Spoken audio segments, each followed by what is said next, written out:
Hey everyone, it's me, Joseph. Today's video is going to be a nice, easy, and quick one. We're going to be making charred carrot and broccoli.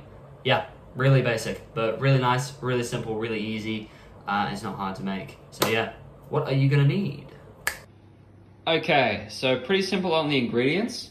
You're just going to need 2 medium-sized carrots and half a broccoli.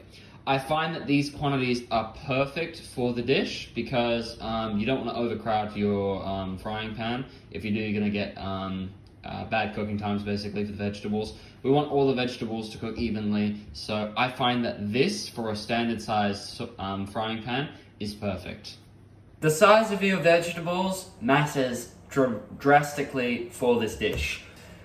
The sort of texture you're looking for here is you want the vegetables to be similar to that of veggies in a stir fry, being that they are soft, but they also have that slight firmness to them that just brings that all together. That's the same with this dish. We want that little bit of firmness. Too thick your vegetables, and that means they just be too firm when you cook them. So just keep that in mind when you're cooking them. Keep that in mind when you're chopping them. So yeah, as you can see, just quite, it doesn't need to be fucking amazingly chopped up, but just enough so that, it's not too thick, decently skinny there. But at the same time, we want a bit of firmness, don't want it to be too thin. So yeah, I'm gonna cook these bad boys up now.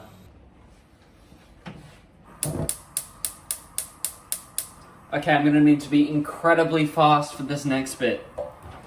Oil, butter, garlic clove,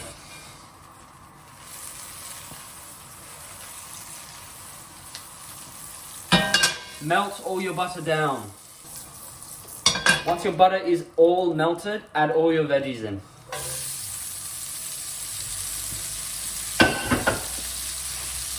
Ignore that.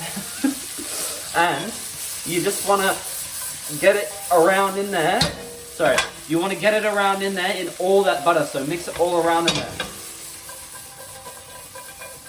So all the vegetables get an even coating, baby.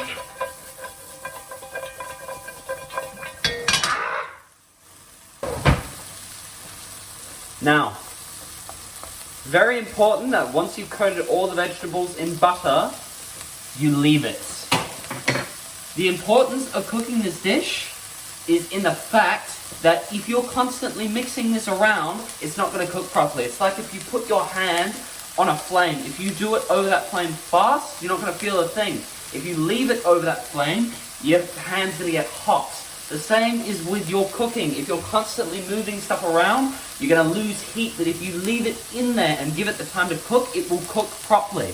Okay, so be patient.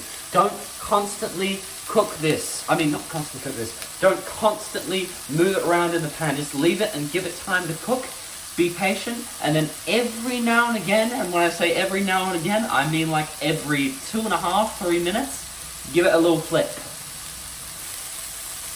What we want with our vegetables is we want them to be nice and charred. We want them to be nice and goldenly brown.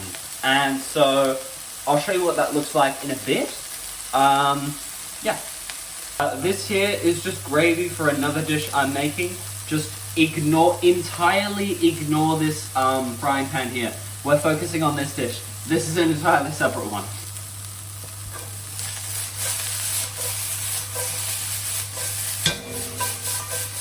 Alright, now what I'm going to do is, as this starts to get a little bit dry, I'm just going to incorporate a little bit of olive oil in there.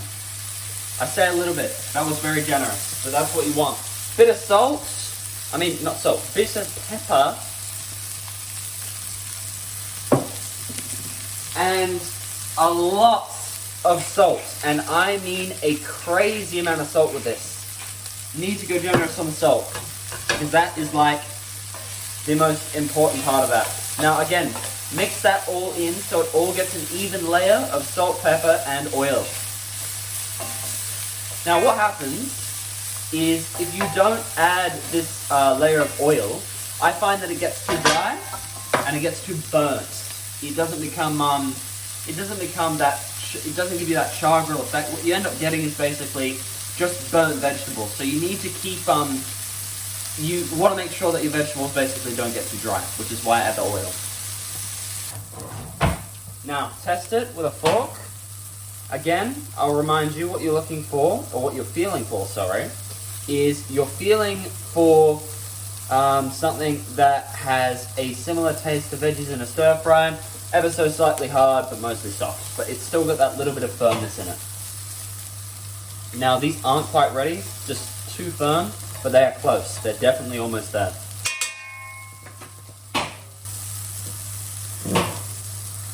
Now, just again, if it looks like it's getting a little bit too dry, just add a little bit more oil, which I'm just going to do now. Remember, don't want it to be too dry. That is about ready.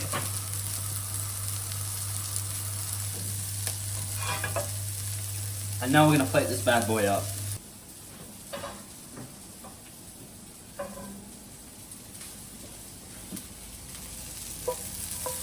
Chuck it all on there. Even the little garlic clove.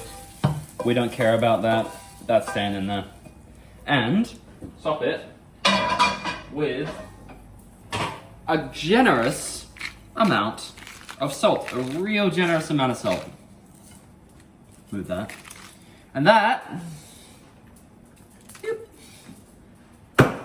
is it. That is broccoli and carrots, two simple ass ingredients that I made into a salad with obviously some butter and oil and shit, but yeah, simple. And this is a bit of a toad in the hole that I made. Yeah, I'll get some gravy on that and then I'll show you what that looks like.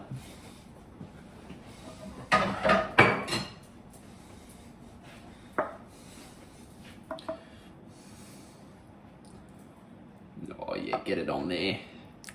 Splash that fucker on there.